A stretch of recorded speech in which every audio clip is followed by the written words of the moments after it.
तो डेलीशियस और एक्सोटिक दिखने वाली ये कलरफुल डिश गर्मी में बहुत ही आपको अच्छी लगेगी। तो साबूदाने को मैंने भिगो दिया है सॉफ्ट करने के लिए। तो आज हम बनाने जा रहे हैं ये साग और मैंगो।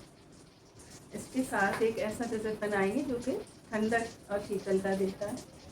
हम इसमें साथ में जेली बनाएंगे, तो वो फ्रेश कोकोनट के पानी से जेली और रोज़ जेली। तो चलिए किचन में इसको तैयार करते हैं। ये मैंने 1.5 कप के करीब एक बड़ा ग्लास समझ लीजिए कोकोनट वाटर है, जिसको मैंने इस कंटेनर में निकाल लिया ग्लास बाउल में। अब मैंने पैन चढ़ाकर इंडक्शन ऑन कर दिया है और इसमें पूरा पानी छान कर पलट दिया है। इसको हमें पकाना होगा। इसकी हम कोकोनट जेली बनाएंगे, तो 3 टेबल स्पून पहले हमने चीनी डाल दी है। जब ये चीनी अच्छी तरह घुल गई है तो इसमें अगर अगर का पाउडर 2 टेबल स्पून डाल दिया है। अगर अगर मतलब चाइना ग्रास पाउडर भी बोला जाता है इसको, जिससे कि जेली बनाते हैं, तो उसको मैंने इसमें यूज़ किया है। ये चिकनी प्लेट मेरी रखी हुई है, जिसमें मैंने इसको पकाने के बाद पलट दिया और ठंडा करके फ्रिज में रख दिया। इसी तरह से हम लाल वाली जेली बना रहे हैं।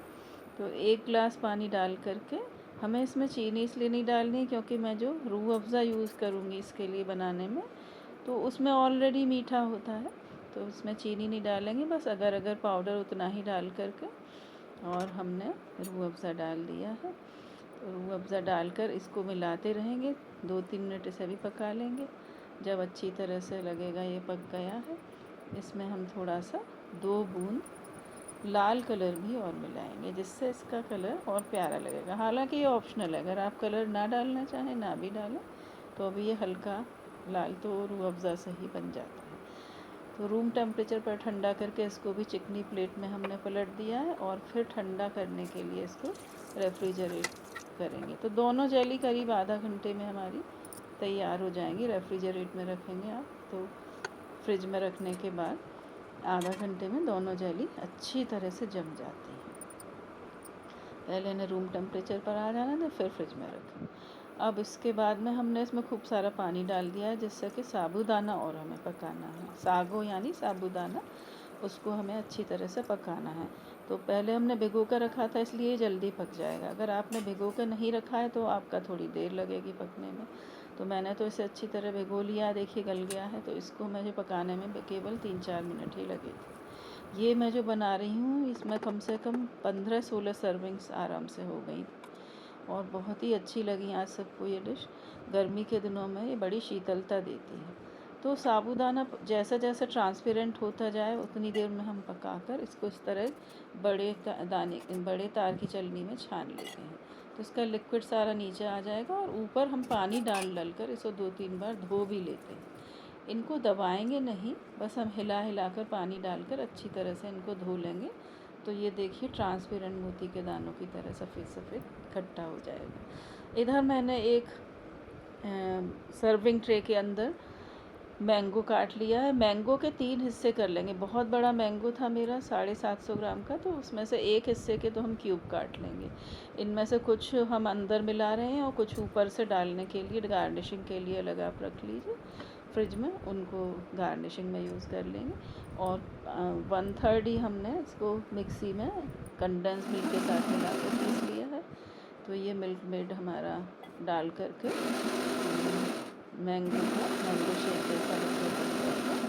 पानी भी मैंने इसमें ऐड किया है क्योंकि ये बहुत गाढ़ा था, तो स्मूथ पेस्ट बन जाएगा। उसको हमने इन मैंगो के पीसेस पर डाल दिया। अब हम जेली को निकाल करके काट रहे हैं। जिस शेप में आपको काटना हो काट लीजिए। मैंने डायमंड शेप में लगभग काटा है इनको। कितनी ट्रांसपेरेंट बनी है देखिए, और बहुत ही अच्छी जेली बन गई। इनको हम थोड़ा सा छोड़ देंगे और बाकी इसमें डाल देंगे। गार्निशिंग के में यूज़ कर सकते हैं आप जब मेहमानों के आगे सर्व करें। आज मेरे घर मेहमान आने वाले हैं। ये देखिए कितनी ट्रांसपेरेंट उंगलियां दिख रही हैं बिल्कुल। एक खाकर देखूँगी, मज़ा आ गया। कोकोनट जेली तो बहुत ही स्वादिष्ट बनी। और इसको भी हमने डाल दिया। पहले ही हमने उसमें साबूदाना डाल दिया था, तो साबूदाना मिला दिया, मैंगो शेक मिला दिया, दोनों जेली मिला दी। इनको आप हौले हौले चलाइए, जिससे कि जेली टूटेंगी नहीं। और मैंगो के इसमें पीसेस भी पड़े हुए हैं जो हमने क्यूब जैसे काटे थे। अब हम इसको सर्व कर रहे हैं और एक और चीज़ मैंने तैयार करके रखी है, सब्जा के बीज। तो इसमें ये तो मैंने बिना सब्जा का सर्व कर लिया, उसके बाद में सब्जा डाल रही हूँ। और जो लोग सब्जा भी खा सकते हैं उनको, वैसे तो सभी खा सकते हैं लेकिन कभी कभी कोई किसी किसी को अच्छा नहीं लगता है, तो उनको आप ना दें और बाकी में मिला दीजिए। और ऊपर से आप इसको ठंडा करके या तो रेफ्रिजरेट कर लीजिए, या आप तुरंत परसना है तो बर्फ़ के टुकड़े डाल लीजिए। तो मुझे तो तुरंत परसना है, इसलिए देखिए मैंने आइस के क्यूब्स इसमें मिला दिए हैं। कितना तरावट देने वाला ड्रिंक बना है और कितना अच्छा लग रहा है, कंट्रोल ही नहीं हो रहा है। ऐसा लग रहा है कि सबसे पहले मैं ही खा लूँ इसको। तो सारे कलर्स इसमें दिख रहे हैं इतना प्यारे, और सबसे अच्छी तो जेलीज़ जो है वो बिल्कुल ट्रांसपेरेंट जब इसमें दिखती हैं, बहुत ही अच्छी लग रही हैं ये। तो ये देखिए तैयार हुआ, कितना प्यारा है, कितना अट्रैक्टिव, सुंदर है ना।